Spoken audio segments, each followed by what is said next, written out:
to the Opposite Force Parkour YouTube channel.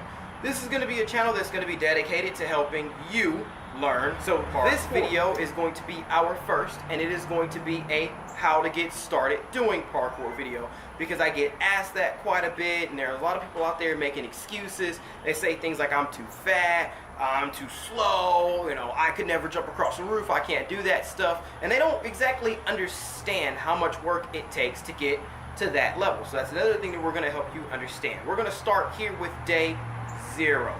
For a little while, that's not exactly going to make any sense. You're going to be saying, should not start with day 1, but I'm going to explain why I call it day 0. We're going to start with this idea that I came up with about day 0. This is going to be a day of analysis for you if you are a burgeoning parkour practitioner, or even if you're just testing it out. It's not for everybody. You might go and decide you simply don't. So if you are going out to try parkour for the first time, here are the 4 things that you need to be checking that you're capable of doing. You want to do these 4 things before you just throw yourself into parkour. They're going to be running, jumping, climbing, and vaulting. Those are the 4 absolute most basic skills that you need to start doing parkour. You're probably asking yourself, when I watch these big parkour videos, I see all these backflips and people doing big giant gaps and jumping off rooftops and stuff. This is day 0. This is an analysis of your own potential and skills and talents to see how well you will be doing with parkour. This will also allow you to set up a sort of training program for yourself. A lot of people tackle parkour haphazardly, and they have no constant. They don't approach it as if they're actually trying to grow in parkour. They just think if they just go out and just start doing a bunch of vaults and jumping on everything that they'll get better. I think that there should be a little more order to things. So we're going to get to point number 1, running. And you're probably saying to yourself, why is this guy telling me about running? I run perfectly fine. The truth is, you might not. You never know. A lot of people find that they don't run particularly well. If you're not, you know, a gymnast, you haven't been in track, you didn't play a lot of sports, you might have poor running form. So at that point, go to a track. You know, go to a track, do some running. Find one of your friends that was in sports, maybe in high school or middle school or something, and have them help you. Have somebody watch, or middle school, maybe even a collegiate coach on YouTube that has a tutorial dedicated to running, because proper running and running swiftly and carrying the most momentum, reducing drag, all of those things are very, very important, and they come from form. So if I find a really good tutorial like that, I'll leave it in the description box. I'll leave the link to it so that you can find it. So that's step number 1. That is running. Next, we're going to get to step number 2. Simple. We're going to get to jump. Jumping's a little more intricate. The reason I say that is because with parkour, you're going to be jumping long ways, back ways, front ways, sideways, up and down, higher places to lower places to higher places, across gaps, yada, yada, yada. All these different jumps that you're going to be doing in parkour. And if you have poor jumping strength or poor jumping stamina, those are going to be 2 of the things that you're going to want to tackle. And that's the purpose of this analysis. Jump on some stuff.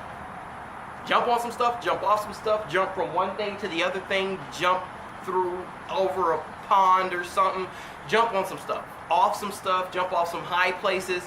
I wouldn't necessarily suggest just getting up on top of a roof and jumping off, but if you are particularly athletic, you play football, you're gymnastics or something like that, and you're taking on parkour, your legs might be a little bit more capable of sustaining a drop from, you know, 8 to 12. If your jumping capabilities suck, there's some things that you can do to tackle jumping. Most jumping power is just going to come from the explosive capabilities of your legs. Remember that when you really start jumping, if you haven't been jumping a lot, jumping is going to tear up your lower back. So stretch. Learning how to land on the balls of your feet, keep your heels off of the ground are going to be really important. Climbing. Climbing's not too tough. You climb something. If you've ever climbed a ladder or indoor rock climbing or something like that, as kids, we climbed a bunch of jungle gyms, climbing up slides and stuff like that. All climbing skills.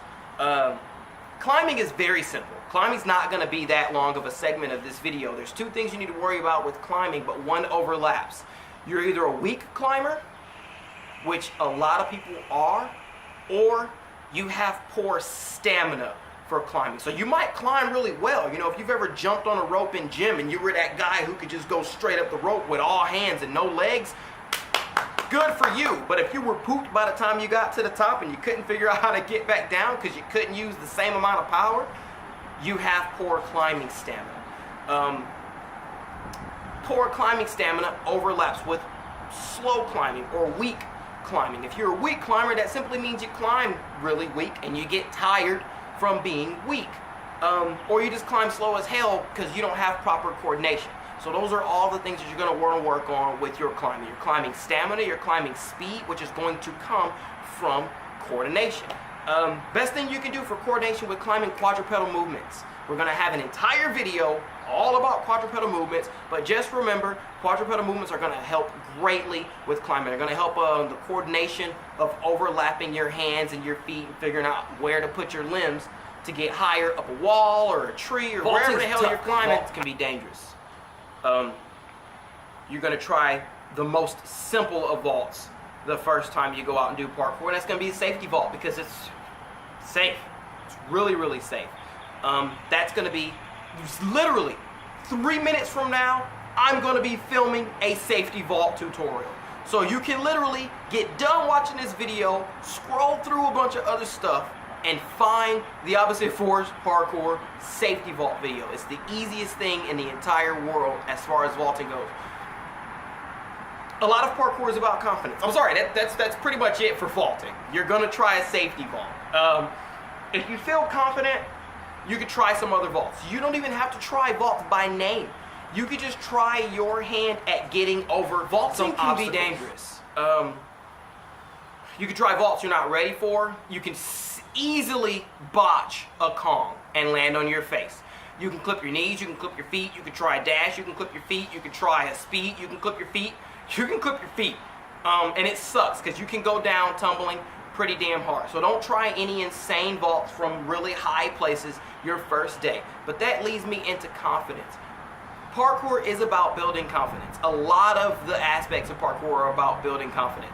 You may get to a spot where you want to do a precision jump one day and come to find out that you cannot make that precision jump. And then 3 months later, that jump is nothing to you. That's about, number one, building physical talents. Number two, understanding the techniques better. And number three, overcoming the mental blocks that are going to stop you from doing those movements. The more confident you come, the more likely you are to do these moves. So think about that as we're wrapping this video up, is that these 4 things you're going to be doing: running, jumping, climbing, vaulting, they all have an aspect of confidence in them.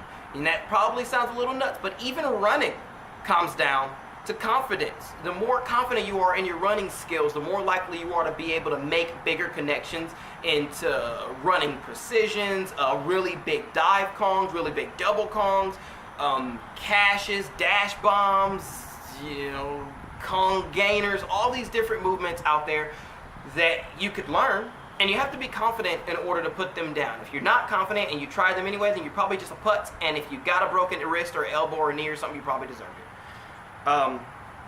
So those are the 4 things that you're going to do. Practice those things, and then tomorrow, what is actually day 1, if you're well rested from your first soiree into parkour, then go back out. Try some of those things again. Figure out if maybe some of the things that you learned while you were analyzing these aspects of parkour, see if they settled in. See if you can run a little bit faster or a little bit longer. See if you can jump a further distance. Find a distance to use as a constant. Something that, a distance that maybe scares you. And over 2 or 3 weeks, learn on jumping that distance. If you're really lucky and you got some picnic tables, like I said, picnic tables are great for training. They're great for learning things on. Picnic tables are also safe to practice precisions from one side of the picnic table to the other. Find some interesting ways to train. There's no one singular static way to train parkour, and that's the beauty of parkour, is that you can train it a bunch of different ways. So go out there, play around, have some fun, run, jump, climb, vault to your heart's content. Don't get hurt, train safe, have a good day. This is Dwight Shelby, Opposite Force Parkour. I'm running out of breath. Later.